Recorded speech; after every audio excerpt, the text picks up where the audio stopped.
के इस प्रबुद्ध सम्मेलन में मंच पर उपस्थित प्रदेश सरकार में मेरे सहयोगी मंत्री श्री संदीप सिंह जी, अनूप प्रधान जी, माननीय सांसद अलीगढ़ श्री सतीश गौतम जी, माननीय सांसद एटा श्री राजवीर सिंह राजू भैया जी, माननीय सांसद हाथरस श्री राजवीर दिलेर जी, जिला पंचायत के अध्यक्ष श्रीमती विजय सिंह जी, माननीय विधायकगण श्रीमती मुक्ता संजीव राजा जी, जयवीर सिंह जी,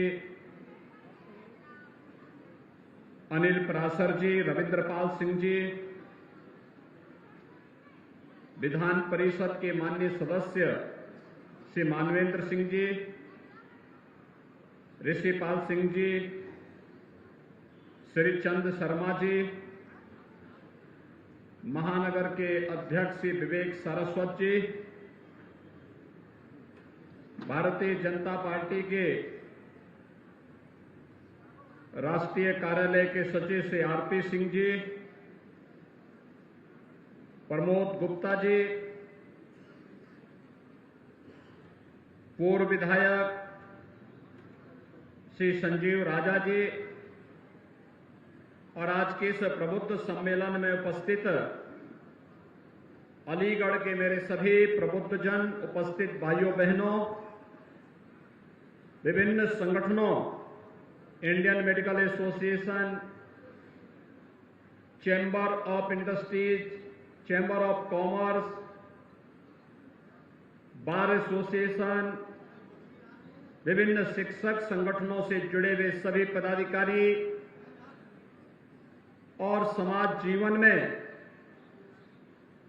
लोगों की जन जागरूकता से लेकर के उन्हें समाज और राष्ट्र की मुख्य धारा के साथ जोड़ने में महत्वपूर्ण भूमिका का निर्वहन करने वाले हमारे सभी प्रबुद्ध जन, उपस्थित भाइयों बहनों, आज के इस प्रबुद्ध सम्मेलन में मैं आप सभी अलीगढ़ के प्रबुद्ध जनों का इस मंच की ओर से हृदय से स्वागत करता हूं। भाइयों बहनों, अलीगढ़ प्रदेश का एक प्रमुख जनपद और महानगर है। अपनी इसकी एक पहचान है। पौराणिक काल से लेकर के देश की आजादी की लड़ाई के दौरान अग्रणी भूमिका में अलीगढ़ ने सदैव नेतृत्व प्रदान किया। आजादी के बाद अलीगढ़ ने प्रदेश में और राष्ट्रीय नेतृत्व स्तर पर भी नेतृत्व प्रदान करने के लिए सदैव अपनी भूमिका का निर्वहन किया। अलीगढ़ के विकास के लिए अलग अलग स्तर पर निरंतर प्रयास हुए। कभी बाबूजी श्री कल्याण सिंह जी के नेतृत्व में यहां के परंपरागत उद्यम को फिर से पुनर्जीवित करने के लिए ताला नगरी के रूप में उसे आगे बढ़ाने का कार्य किया गया। और आज मैं अलीगढ़ के इसी हुनर को एक मंच प्रदान करने के लिए आपके बीच में आया हूं कि विगत 8.5 वर्ष के दौरान आपने देश को बदलते हुए देखा है। यह देश आज अपनी आजादी का अमृत महोत्सव मना रहा है। आजादी के अमृत महोत्सव में भाइयों बहनों, किसी भी देश के लिए इससे गौरव की बात क्या हो सकती है कि जिस ब्रिटेन ने भारत पर 200 वर्षों तक शासन किया, आज उस ब्रिटेन को पछाड़ करके भारत दुनिया की 5वीं बड़ी अर्थव्यवस्था के रूप में दुनिया के सामने आया है।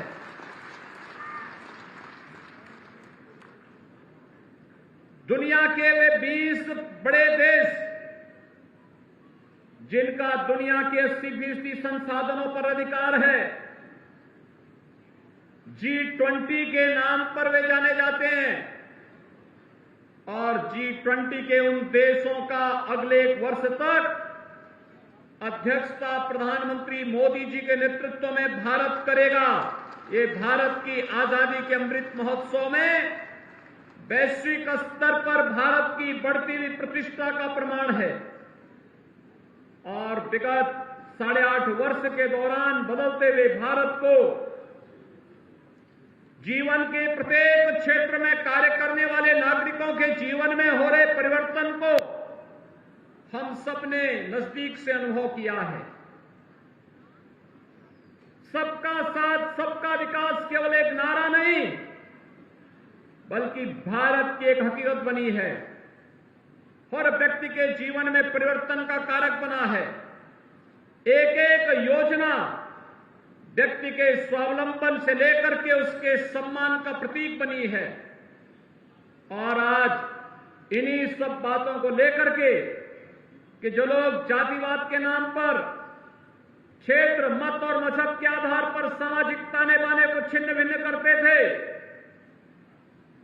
देश और प्रदेश ने उन्हें दरकिनार करते हुए विकास को प्राथमिकता दी। प्रधानमंत्री मोदी जी के आह्वान पर देश के अंदर और प्रदेश के अंदर निरंतर परिवर्तन का वाहक बन करके डबल इंजन की सरकार दी। डबल इंजन की सरकार ने भी आपके सम्मान की रक्षा और आपकी सुरक्षा का बेहतर माहौल देने का कार्य किया है। और भाइयों बहनों, आज वही आह्वान करने के लिए मैं आपके बीच में आया हूं। विकास एक निरंतर चलने वाली प्रक्रिया है। यहां पे अभी हमारे सांसद श्री सतीश गौतम जी कार्यों को गिना रहे थे। उन्होंने अपने कार्यों की एक लंबी फेहरिस्त आपके सामने दी कि अलीगढ़ में राजा महेंद्र प्रताप सिंह जैसे महान स्वतंत्रता संग्राम सेनानी के नाम पर एक विश्वविद्यालय की स्थापना हो रही है। इसी अलीगढ़ के अंदर यहां पर ट्रांसपोर्ट नगर की स्थापना हो रही है। स्मार्ट सिटी मिशन के अंतर्गत अलीगढ़ आज एक नए रूप में देश के सामने है। डिफेंस कॉरिडोर की स्थापना यहां पर की जा रही है, जिसके माध्यम से यहां के उद्यमियों को अपने हार्डवेयर के आइटम को वैश्विक स्तर पर पहुंचाने में मदद मिलेगी। और भाइयों बहनों, उन्हीं सब कार्यों के लिए आज एक बार फिर से मैं आपके बीच यहां पर आया हूं, आपसे कहने के लिए विगत 8 वर्ष में बदलते हुए भारत को, पिछले 5.5 वर्ष के अंदर बदलते हुए उत्तर प्रदेश को आपने देखा है। आज उत्तर प्रदेश की कानून व्यवस्था तो देश के लिए को नजीर बनी हुई है। हर व्यक्ति जहां भी हम जाते हैं, लोग इस बात को कहते हैं कि आखिर उत्तर प्रदेश ने आज दंगा मुक्त प्रदेश बन करके देश के सामने और दुनिया के सामने एक नजीर प्रस्तुत की है। कहां 2012 से 17 के बीच में प्रदेश के अंदर दंगों का एक लंबी श्रृंखला खड़ी हुई थी। 700 से अधिक छोटे बड़े दंगे हुए थे। महीनों महीनों कर्फ्यू रहता था। लेकिन भाइयों बहनों, आज कर्फ्यू समाप्त। आज कर्फ्यू नहीं, दंगे नहीं, दंगाई नहीं। जिन दंगों को शासन का सरपरस्ती प्राप्त होती थी, वे दंगाई आज दंगा करना भूल गए। आज उनमें से बहुत सारे लोगों ने तो अपनी आजीविका के लिए अब ठेला लगाना प्रारंभ कर दिया और आसानी से अपनी आजीविका को आगे बढ़ा रहे हैं। अब अपराध से तौबा कर लिया, आगजनी से तौबा कर लिया। ये नया प्रदेश है जो मेहनत से हर व्यक्ति को सम्मान के साथ जीने का अधिकार तो देता है, लेकिन जबरन किसी गरीब, किसी निरीह, किसी व्यापारी और किसी राह चलते हुए राहगीर को या किसी बहन बेटी को के साथ अगर किसी ने दुस्साहस करने का प्रयास किया, तो आज उसका जीना हराम जरूर कर देते हैं। और यही तो नया उत्तर प्रदेश है। आज नए उत्तर प्रदेश में आस्था का सम्मान भी है, इंफ्रास्ट्रक्चर डेवलपमेंट के बड़े बड़े कार्य हो रहे हैं। देश का सबसे बड़ा एयरपोर्ट यहीं पे जेवर में बन रहा है और देश का सबसे बड़ा एक्सप्रेसवे गंगा एक्सप्रेसवे भी यहीं से होकर के जा रहा है। भाइयों बहनों, स्मार्ट सिटी मिशन के अंतर्गत याद करिए, इससे पहले हमारे नगरीय क्षेत्रों में स्वच्छता की क्या स्थिति होती थी? गंदगी होती थी, कूड़ा जगह जगह गिरा रहता था। कोई आता था, देख करके वहां बड़ा खराब संदेश लेकर जाता था। लेकिन पहले से काफी सुधार हुआ है। अगर पिछली बार अलीगढ़ में भारतीय जनता पार्टी का बोर्ड बना होता तो अलीगढ़ में भी भाइयों बहनों स्वच्छता की रैंकिंग में वैसे ही स्थान अलीगढ़ को भी प्राप्त होता जैसे गाजियाबाद को प्राप्त हो गया, लखनऊ को, वाराणसी को, गोरखपुर को प्राप्त हो गया, आगरा को प्राप्त हो गया। ऐसे ही रैंकिंग में हम भी अलीगढ़ को भी आगे बढ़ा सकते थे। कार्य हुआ, लेकिन उसके साथ एक टीम वर्क कार्य करती है। आज प्रदेश और केंद्र में एक विचारधारा की सरकार है तो योजनाओं को आसानी से लाने में मदद मिल जाती है। हमने योजनाओं में तो भेदभाव नहीं किया। कोरोना कालखंड आपके सामने उदाहरण है। कोई भी बीमार रहा होगा, फ्री टेस्ट सबका है। उसकी जाति, उसका मत, उसका मजहब, उसका क्षेत्र, उसका भाषा नहीं देखी गई। कोई व्यक्ति रहा हो, उस व्यक्ति को फ्री में उपचार की सुविधा दी गई, उसको फ्री में वैक्सीन दिया गया, फ्री में राशन की सुविधा दी गई और हर पात्र व्यक्ति को आवास की सुविधा भी उपलब्ध करवाने का कार्य किया। प्रधानमंत्री आवास योजना हो या मुख्यमंत्री आवास योजना, उज्ज्वला योजना के रसोई गैस के कनेक्शन हो या फिर घर में सौभाग्य योजना के अंतर्गत दी जाने वाले विद्युत के फ्री में कनेक्शन की सुविधा, आयुष्मान भारत का कार्ड हो या स्ट्रीट वेंडर को ब्याज फ्री लोन की सुविधा, पीएम स्वनिधि योजना के अंतर्गत, स्वामित्व योजना के अंतर्गत जहां पे घर है उस गांव में उस जमीन का मालिकाना अधिकार भी देने का कार्य कोई कर रहा है, जो डबल इंजन की सरकार कर रही है। और इसलिए भाइयों बहनों, मैं आज आप सभी प्रबुद्ध जनों से यही अपील करने के लिए आया हूं। आपने परिवर्तन की बाहर डबल इंजन की सरकार को देखा है और जब स्थानीय निकाय की संस्थाओं में भी डबल इंजन की सरकार से जुड़ी हुई ही स्थानीय सरकार आएगी भाइयों बहनों, तो ये परिवर्तन जनता की बुनियादी सुविधाओं को प्राप्त करने के लिए जाती है। खासतौर पर सड़क है, बिजली है, स्वच्छता का है, स्ट्रीट लाइट का है। आज आप देख रहे होंगे 2017 के पहले जितनी भी स्ट्रीट लाइट होती थी बेतरतीब हेलोजन लगे रहते थे, कभी चल रहा है कभी नहीं चल रहा है। आज आप जाइए किसी भी महानगर के अंदर, उत्तर प्रदेश के अंदर, पिछली सरकारों ने तो बिजली देनी बंद कर दी थी, इसलिए उनके लिए स्ट्रीट लाइट का कोई महत्व ही नहीं था। क्योंकि जब बिजली नहीं आएगी तो लाइट जलेगी कैसे? वे बिजली नहीं देते थे, लाइट जलती नहीं थी, इसलिए उनको पता ही नहीं था कि ये सब एक जैसी लाइट लग जाएगी तो इसका प्रभाव होगा। लेकिन भाइयों बहनों, आज आपने देखा होगा एलईडी स्ट्रीट लाइट एक जैसी कलर की, दुधिया कलर की आपको पूरे महानगर के अंदर, पूरे प्रदेश के अंदर आपको देखने को मिल जाएगा। और अब केवल बड़े बड़े महानगर ही नहीं, छोटे छोटे नगरों में भी और गांवों में भी एलईडी स्ट्रीट लाइट दिखाई दे रही है। इसकी सबसे बड़ी बात क्या है? इसमें न केंद्र को पैसा देना पड़ा, न राज्य को पैसा देना पड़ा, न स्थानीय निकाय की संस्था को पैसा देना पड़ा। ये बिजली की जो बचत हुई हेलोजन से, उस पैसे से, बचत पैसे से ये लाइट लगी हुई है। यानी आम के आम और गुठली के भी दाम। यही है, हम पैसे बचत भी करते हैं, जनता को बेहतर सुविधा भी देते हैं। और यही तो कार्य है जो स्मार्ट सिटी मिशन के अंतर्गत हम नगरीय क्षेत्रों में एलईडी स्ट्रीट लाइट के माध्यम से जो कार्य हुआ, पटरी व्यवसायियों को कोई पूछता ही नहीं था। पहली बार पीएम स्वनिधि बनी, प्रधानमंत्री मोदी जी ने देश के अंदर 1 करोड़ से अधिक पटरी व्यवसायियों के हितों के लिए पीएम स्वनिधि योजना के अंतर्गत ब्याज फ्री लोन की सुविधा दी और डिजिटल पेमेंट के साथ उन्हें जोड़ करके उनके जीवन को बेहतर बनाने का कार्य किया। कोई सोचता था गरीबों के लिए आवास मिलेगा? अब तक हम उत्तर प्रदेश में ग्रामीण और शहरी क्षेत्र में 45 लाख गरीबों को हम आवास उपलब्ध करा चुके हैं। 2 करोड़ 70 लाख गरीबों को शौचालय उपलब्ध करवा चुके हैं।